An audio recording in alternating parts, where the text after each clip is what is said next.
ከዓለም ሞኝ ነገር መረጠ እግዚአብሔር ሰው በሃይማኖት እንጂ ከፊቱ የሚቆመው የዚህ ዓለም ጥበብ ያለ እምነት ከንቱ ነው።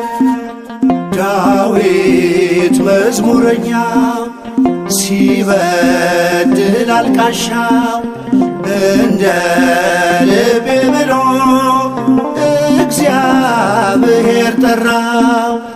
ዳዊት መዝሙረኛው ሲበድል አልቃሻው እንደ ልቤ ብሎ